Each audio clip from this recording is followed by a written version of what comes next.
सुप्रभात बच्चों, संस्कृत कालांश में आपका स्वागत है।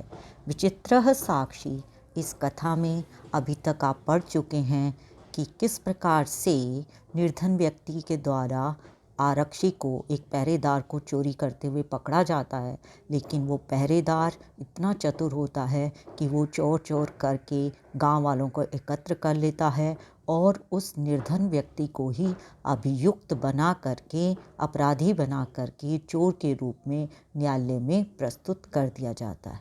अब न्यायालय में न्यायाधीश किस प्रकार से निर्णय लेते हैं, कैसे वो एक विचित्र साक्षी को उपस्थित करेंगे ताकि सही न्याय किया जा सके, तो सुनते हैं इस कथा को आगे।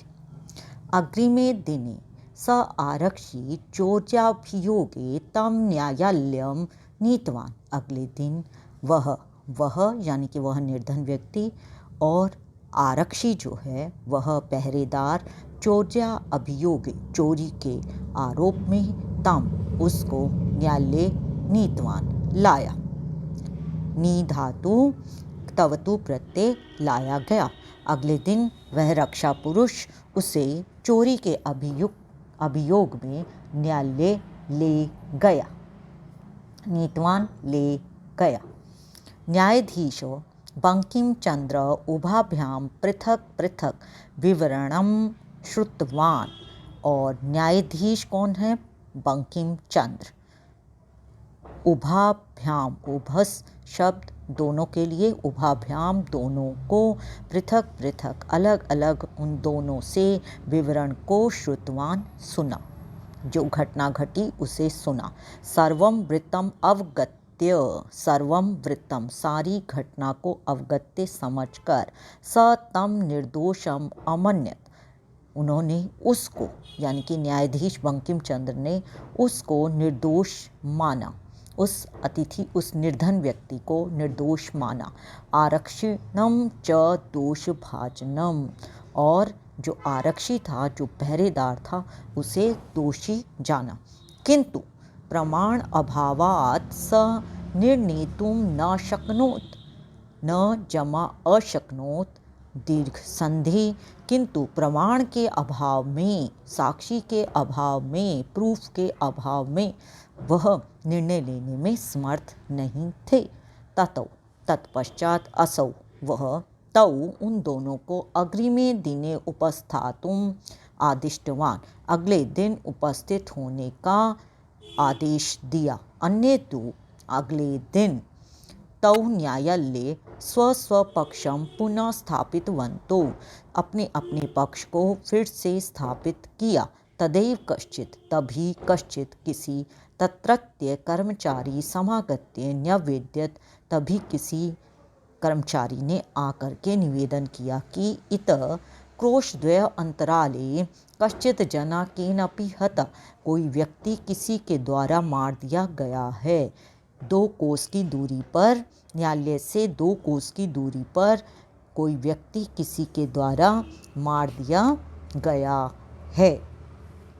तस्य मृत शरीरम राजमार्गम निक्षा वर्तते, निक्षा के कारण, निक्षा माने समीप, निक्षा के कारण द्वितीया होती है, इसलिए राजमार्ग में द्वितीया विभक्ति।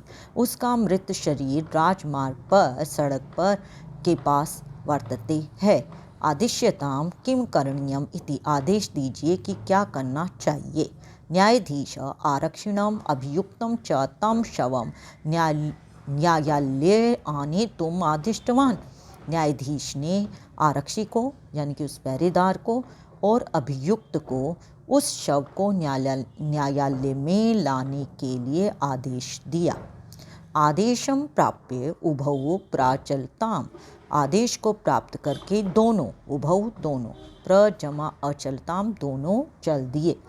तत्रोपेत्य, तत्र जमा उपेत्य, गुणसंधि काष्ठ पटले, वहाँ पास में ही, उपेत्य वहाँ जा कर के, वहाँ पास जा कर के, काष्ठ पटले लकड़ी के तख्ते पर, लकड़ी के पटल पर, निहितम पटाच्छादितम कपड़े से ढका हुआ देह स्कंधेन शरीर को कंधे से वहंतो कंधे पर उठा करके न्यायाधिकरणम प्रति प्रस्थितौ अपने दोनों कंधों पे उसे उठा करके न्यायाधीश की ओर चल दिए। आरक्षी सुपुष्ट देह आसीत, आरक्षी अच्छी हृष्ट पुष्ट देह शरीर वाला था।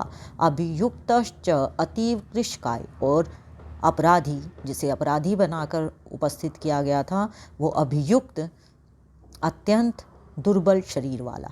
भारवत शवस्य स्कंधेन वहनम तत्कृते दुष्करम आसीत, भार को वहन करना शव के अपने कंधे पर उसके लिए तत्कृते उसके लिए दुष्करम कठिन था।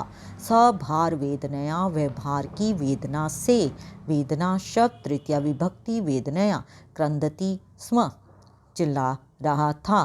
तस्से क्रंदनम निशम्य, उसका क्रंदन सुन करके मुदित मुस्कुराते हुए आरक्षी तमोवाच, आरक्षी व पहरेदार उससे बोला, रे दुष्ट, अरे दुष्ट, तस्मिन् दिने, उस दिन, त्वया अहम चोरिताया या मंजूषाया ग्रहणात वारिता, उस दिन तुम्हारे द्वारा चोरी की गई मंजूषा को ले जाने से रोका गया। तुम्हारे द्वारा मुझे, त्वया तुम्हारे द्वारा, मैं चोरी की गई मंजूषा को, पेटी को ले जाने से रोका गया। इदानीम इस समय, अब वे शब्द इदानीम इस समय, निज कृत्यस्य फलम भुंक्षस, इस समय अपने किए फल को भुगतो। अस्मिन् चौर्याभियोगे, इस चोरी के आरोप में, त्वम वर्षत्रयस्य कारादंडम लप्स्यसे, इस चोरी के आरोप में तुम 3 वर्ष के कारागार के दंड को प्राप्त करोगे।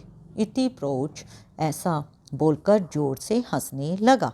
यथा कथनचित, जैसे तैसे, उभौ दोनों, शवम आनीये, शव को लेकर के, एकस्मिन् चित्वरे स्थापितवन्तौ, एक चौराहे पर उन्होंने उसे स्थापित किया।